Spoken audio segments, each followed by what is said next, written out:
అందరికీ నమస్కారం। ఈ రోజు మన ఛానల్లో ఈ 2025 సంవత్సరం జూన్ 14 ఆదివారం జ్యేష్ఠ మాసంలో సంకటహార చతుర్థి ఎప్పుడు వచ్చింది, అలాగే చతుర్థి తిథి ఎప్పటి నుంచి ఎప్పటి వరకు ఉందో, ఈ నెల నామం పేరేంటో, పీఠం పేరేంటో, పూజా సమయాలు, అలాగే నైవేద్యాలు ఏం సమర్పించాలో, చంద్రోదయ సమయాలు ఏమిటో, అలాగే కొత్తగా ప్రారంభించే వాళ్ళు ఈ నెల ప్రారంభించవచ్చా లేదా అనే విషయాల గురించి ఈరోజు మనం ఈ వీడియో ద్వారా పూర్తి వివరాలు తెలుసుకుందాం।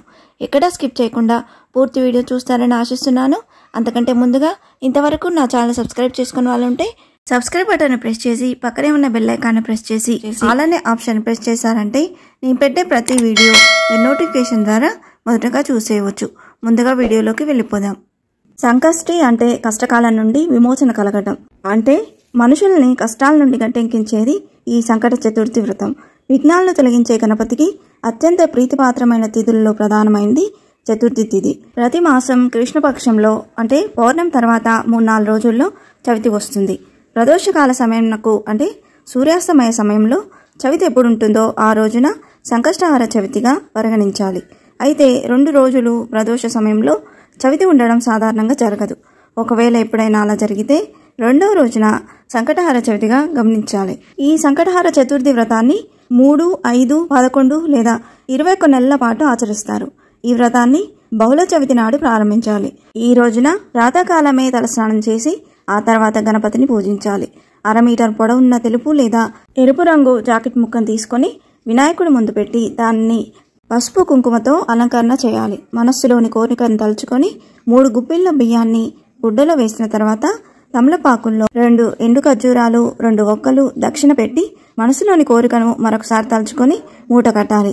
దీన్నే ముడుపు అంటాం। ఈ ముడుపును స్వామి ముందు పెట్టి ధూపం వెలిగించి కొబ్బరికాయ లేదా పళ్ళు స్వామికి నివేదించాలి।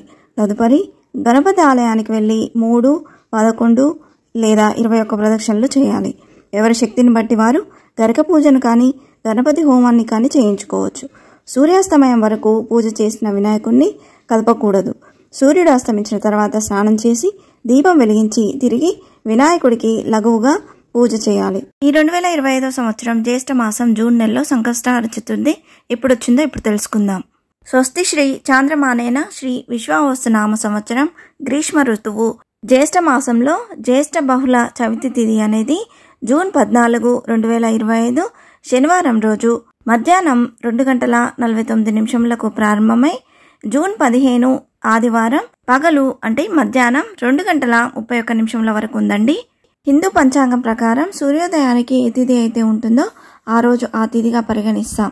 కానీ ఇక్కడ సంకష్టహార చతుర్థి వ్రతాన్ని సాయంత్రం వేళల్లో చేస్తాం కాబట్టి సాయంత్రం వేళల్లో చతుర్థి తిథి జూన్ 14 శనివారం రోజు ఉన్నది కాబట్టి ఈ 2025 సంవత్సరం జ్యేష్ఠ మాసంలో సంకష్టహార చతుర్థి వ్రతాన్ని జూన్ 14 శనివారం రోజు జరుపుకొనున్నాం।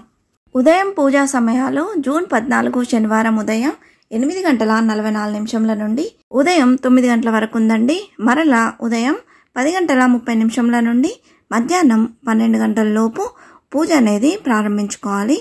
అలాగే సాయంత్రం పూజా సమయాలు జూన్ 14 శనివారం రాత్రి 7 గంటల నుండి రాత్రి 9:20 వరకు పూజ అనేది ముగించుకోవాల్సి ఉంటుందండి। ఈ నెల పీఠం పేరు శ్రీశక్తి గణపతి పీఠంగా, నామం పేరు కృష్ణపింగళ మహాగణపతిగా స్వామివారిని కొలవనున్నాము। అలాగే ప్రాంతాల వారీగా చంద్రోదయ సమయాలు విజయవాడలో రాత్రి 9:27 హైదరాబాద్లో 9:38 విశాఖపట్నంలో 9:19 బెంగళూరులో 9:33 ఉందండి।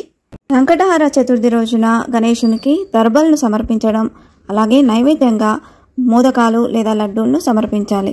ఇలా చేయడం వల్ల జీవితంలోని అన్ని కష్టాలు తొలగిపోతాయని నమ్ముతారు। సంకటహార చతుర్థి రోజున ఓం గణ గణపతే నమః అనే మంత్రాన్ని 108 సార్లు పఠించి గణపతిని పూజించాలి। ఇలా చేయడం వల్ల ఐశ్వర్యం, ఆనందం, అదృష్టం పెరుగుతాయి అని పండితులు చెప్తున్నారు। ఈ వ్రతాన్ని కొత్తగా ప్రారంభించాలనుకునేవారు ఈ నెల ప్రారంభించకపోవడమే మంచిది, ఎందుకంటే మూడాలు ఉన్నాయి కాబట్టి। అలాగే తర్వాత వచ్చే శ్రావణ మాసంలో ప్రారంభించుకుంటే ఎంతో మంచిది। ఫ్రెండ్స్, ఈ వీడియో మీకు నచ్చిందని ఆశిస్తున్నాను। ఇలాంటి ఇంట్రెస్టింగ్ వీడియోస్ కోసం please subscribe my channel and press the bell icon. అలాగే లైక్ చేయండి, షేర్ చేయండి। మీకు ఏమైనా సందేహం ఉంటే నా కమెంట్ బాక్స్లో పోస్ట్ చేయండి। Thanks for watching.